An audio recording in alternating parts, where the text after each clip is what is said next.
of Unapologetically Woman. We're celebrating phenomenal women all across Kentucky who make no apologies for their perspectives or the impacts that they're making in the community. Today we're celebrating Judge Libby Messer.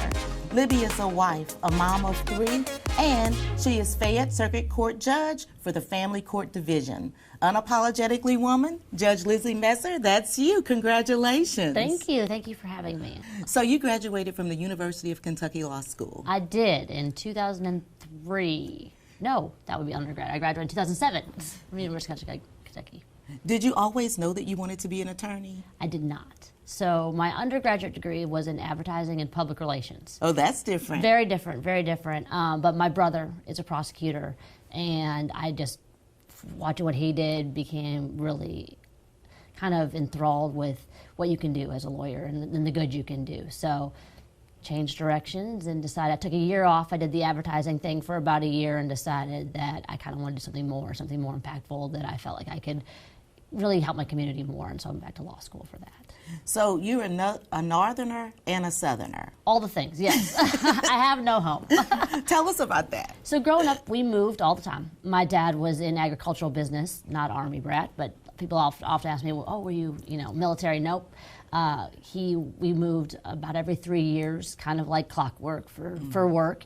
So I lived in mostly the upper Midwest. We did a stint in California and a short stint in Georgia, but I think I never even made it down there. My dad was down there for 3 months, and then summer came, and we ended up moving back to Minnesota. So mostly in the upper Midwest. So when I came to Kentucky, I had no experience with what I thought was the South. I now know, being in Kentucky, some think that we are not the South, but yeah, I mostly Chicago, Minneapolis, Milwaukee, places like that before coming down here. What does your dad think about having a judge for a daughter?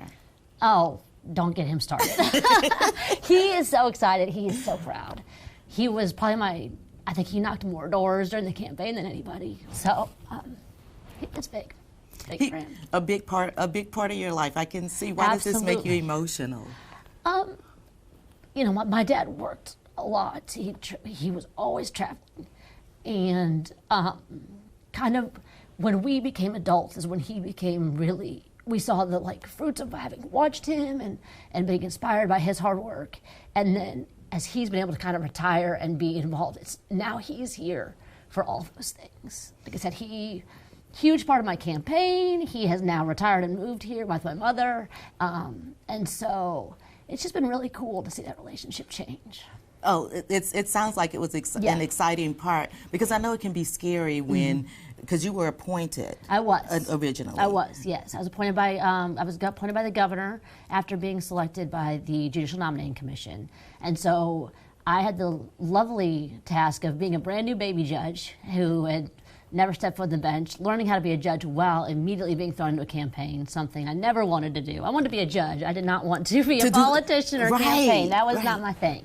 So having my family really rally around me and step into those roles was huge and made it a lot easier, and we were successful. So it all worked out in the end. But he knocked on enough doors for you. He knocked on a lot of doors. I mean, that man met everybody in town, and he still does. Now he does things in this community that I don't think he would have gotten involved in had he not knocked on some door and talked to somebody for 15 minutes and decided he needed to do it. And so now we're all kind of enmeshed in this community, and same thing, I learned so much about our community doing it that I wouldn't have had I just, gone from lawyer to judge without having that experience. So yeah. It's cool. And it's a journey too, because before you were a judge, you served as assistant Fayette County attorney. Yes, I was a prosecutor in the Fayette County Attorney's Office for almost 10 years. I started out doing just general prosecution, DUIs, assaults, things of that nature. And then really, I had interned for Judge Kim Bonnell back when she was a family court judge, and had seen the family court side of things, and knew I wanted to specialize in more of the juvenile court and family court aspects of the prosecutor's office. And Larry Roberts and Brian Matone gave me that opportunity early on in my career. And so I took over, was one of the lead prosecutors doing dependency, selective abuse, and juvenile. I was the first one that got to do both and oversee both. And that's how I just kind of knew long-term judge is where I wanted to end up. And you have never stopped. You're CASA, right? Yes. Tell us about that. So I was on the CASA board when I was at the county attorney's office. Was very active with them. It's just an amazing program. And I knew as a prosecutor how beneficial they were and what an impact that can make for kids. And now as a judge, if there's one, folks ask me, how can I get involved? How can I help kids? That's one of my main recommendations is if you can become a CASA, it's just the amount of time they spend with these kids, the perspectives that we get from them. They're one of the most important reports that I read each week about a kid. So it's just a really great organization. I love being a part of it. When I was a prosecutor, and now I unfortunately had to step off the board since they do participate in court, but still really value their input and try to support them where I can. And so working with kids is like a big thing for you because you also connect kids with families. I remember I was in your courtroom for an adoption of one of my friends at the time, and it was the most heartwarming thing that I've ever been a part of. Yeah, I mean, they're really emotional. I still cry at every adoption. I'm a bit of a crier, generally, only when I'm either talking about myself, talking about my family, or doing adoptions. And it's funny because my prosecutor friends that have come to some adoptions are like, we don't remember you crying when you were a prosecutor. I'm like, it's a whole different ballgame now. But they're just seeing the love in the room and the excitement for the kids and the families and the communities and their friends. It's so rewarding. And we see people at their worst all day, every day. And in that moment, you see people at their best. And love it. And because they're getting to choose. Yes. And to me, that's a whole different level. Yes. With moms, you get what you get and you don't throw a fit. Right, exactly. But this time you're getting to choose someone. Right. You're choosing your family and you're choosing, it's a hard thing. A lot of these kids that folks are adopting come with baggage that we may never know about from, they're talking about, generational and the genetic impact of poverty and past drug use. Even if kids aren't born substance abuse or never even were in their home of origin, you don't know necessarily what you're getting. No, I know my husband's baggage. I know my baggage. I know my family. You don't necessarily know that, and you're taking a risk and just showing unconditional love, and that's so huge. It's I don't know. I was sitting there and I'm like, well, I'm sitting here crying. Stop it. The judge is crying, everybody's crying, we're all happy.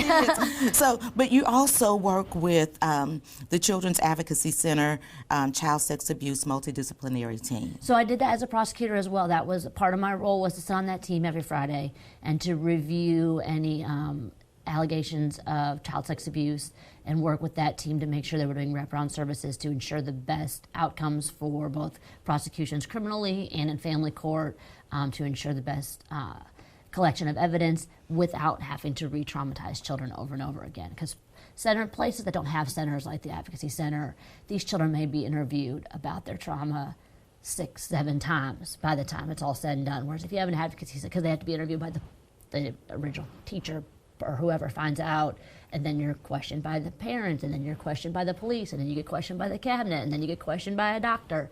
Where when you go it's a lot. It's a whole lot, and you're not being necessarily questioned by folks who are trained to both ask the questions appropriately and to understand the trauma. And so at the Advocacy Center, it's one-stop shop. You go in and you have the one interview that all those agencies and entities have access to. You're with someone who is trained to appropriately get the information without re-traumatizing the child. Right. And so it's a phenomenal thing, and we're so lucky in Kentucky to have them statewide.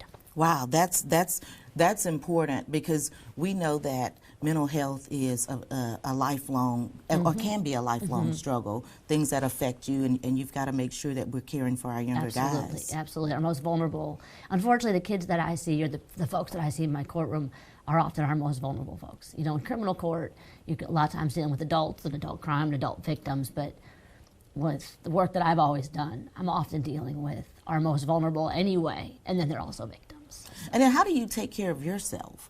Because I could see that being an emotional roller coaster. It is. My family, I get involved in a lot of things outside of work that are completely unrelated. I throw myself all in on my kids' soccer teams, all in on my kids' swim teams. Are you that crazy soccer mom that's running? Absolutely that crazy soccer. Now, I'm not exactly super crazy. Oh, no, I'm not going to lie. I'm super crazy on the sidelines.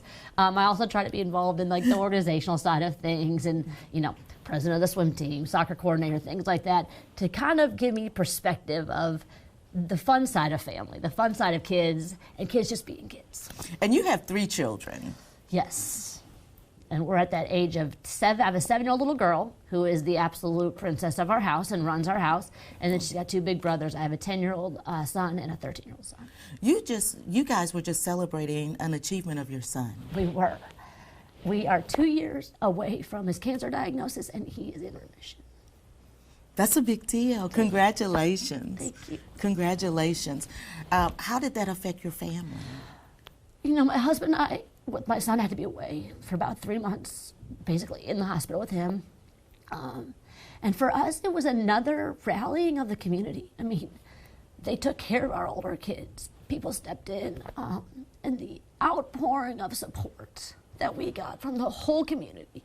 People I've never met, people that have been in my courtroom that I thought did not like me at all, who were, you know, very angry with some things that I had done, showing respect and sending messages of support. And we are forever in debt to this community, and we will always give back to it because of that. But he's got to get a driver's license. He has to get a driver's license, though, because I'm tired of driving him around. His older brother will get it first, but I think I trust him more. In fact, if there was a rule where I could say he can get it first, it would be better, because he's our most responsible child by far. Somebody in the house has to help with all of this movement that you guys are doing. They do. Someone's got to drive themselves somewhere, or my husband and I are never going to see each other again and lose our minds. and that could very well happen. Yeah, you know. All at the same time. All at the same time. So, yeah, we're looking forward to the growing up, because each year feels like we're getting a little. Young parents are always talking to me like, oh, it's so, you know, I have 3 little ones. How did you do it when you had 3 under 5 or whatever? And I'm like, it doesn't get easier. It just gets different. It's a different hard. It's a different crazy. Right. It's a different tired. You know, you finally get to sleep through the night, but you're running crazy all day. Yeah. So, you don't have to get up for a bottle, but you're not going to be home for hours and hours. But you're not going to be home. You're going to leave it for school in the morning at 7, and you might get home at 9 o'clock once you've finished all the activities. So it's a whole different thing. Everything gets different. We were talking off camera about a picture that you put in your daughter's room. Yes. So we recently, Judge Murphy put together, she had realized, and we'd all realized, that at this point the judges in Fayette County, the female judges, outnumber the male judges. And it's not the first time. It's actually been that way for a couple of, I think since I took the bench in 2018. We have outnumbered the men, and absolutely no disrespect to my male colleagues. I love them all. They're fantastic judges, but we thought that was something that really needed to be commemorated. So we did a photo shoot. Drove security crazy to have all of us out there together in one place. They don't like having lots of judges in one place. We were outside the courthouses and did a photo shoot. And so we had these great photos of all of the female judges all together in our robes, looking strong and powerful. So I got a big one of that printed to hang in my office and in my daughter's room. Well, because that also, when you said that to me, I was like, that is so awesome that you're already showing your daughter what she can be and what she can achieve. Absolutely. I think you don't know what you can do if you don't see it. And people don't even think about what they can do until they see it. So I think for her to see that, she doesn't have to, right now she tells me she wants to be an actress until she becomes a zoo vet. But you know what? If that's what you want to be, fantastic. I just want her to see that she can do whatever. Yeah, and she may want to be a vet now, but that can change. But whatever she decides that she wants to do, because you started off on a different path. Absolutely. As well. Yes. Yeah, so I just want her to see, and I will say, I don't think my daughter doubts that she can do whatever she wants to do right now. Like I said, she runs our house, there's no doubt. Well, but it's just so important to she's see the youngest of 3 with 2 boys being ahead of her, so she's got to learn how to stand up for herself. Absolutely. And she just, I'm the youngest of 3 with 2 big brothers too, and so I know that it builds strong character for women, but it also, you got to hold your own. That's right. You got to find your place. So. Well, what's your favorite part about being a judge? My favorite parts are adoption days, just because of the love in the room. A courtroom that may be filled with a lot of discord most days is just filled with love. And then I'm also a drug court judge, and doing drug court graduations, and really most drug court docket days, is just so rewarding, because these people are fighting all day, every day. And you guys just had a graduation not too long ago. We did. And we are, it's been great to be back since COVID. We weren't able to have graduations and have everybody in the room together. We're doing it again. We're back at full force. Even when we came back from COVID, it was virtual for anybody watching, only the participants in the room, but now we're back full force. And again, it's just a celebration of life and of taking control of your life, and I love it. I know whenever I see the graduations happen, this is impactful, not just for the ceremonial part, but that people are regaining their lives. Oh, absolutely. And you know, it's amazing to see the number of drug court participants that not only regain their lives and put their families back together, but then return and turn around and give back. Like, the recovery community is a very supportive community, and a lot of folks that are giving to the recovery community are in recovery themselves. And so it's that peer support. The peer support and all of those things. It's just, you know, our keynote speaker at this most recent graduation was one of my first graduates. And so if you'd have told me in 2018 when I first met her that she's going to be our keynote speaker, influencing and inspiring others, I would have thought that there's no way. And here we are 5 years later, and she's up there just killing it. And it's amazing to watch. But you know, life happens, but there are things that we can control and we can do too. Absolutely. To overcome what happens. Absolutely. Yeah, so it's a really, and they always, you know, in the recovery community talk about, you know, living life on life's terms and taking ownership of your life, and watching these folks live that is just, it's really cool. For people that are watching, young girls, young women, I'm going to give you the last word. Oh, man. What kind of words of advice would you give them? I would tell young women to, you know, there will always be requests and needs for your time and your talents. Find the things that you are passionate about, and that's where you should donate your time and your talents. Because if you do that, and even if it's in your career, you will be successful. But you also have to know when it's okay to say no. That I don't have the bandwidth for this. I don't have the time for this, so I can't give my all. If you can do that, if you can know that you're giving your passion, say yes to the things, have the courage to say yes to the things that follow my passion, and note the things that don't, you will be able to find the balance and you will be successful. Thank you so much for Thank joining you. us. I've enjoyed you. Thank you so much. I really enjoyed it. You guys continue to watch as we celebrate other phenomenal women just like Judge Messer. Find your passion and stick to it. Don't be afraid to say yes, and don't be afraid to say no. We'll see you soon.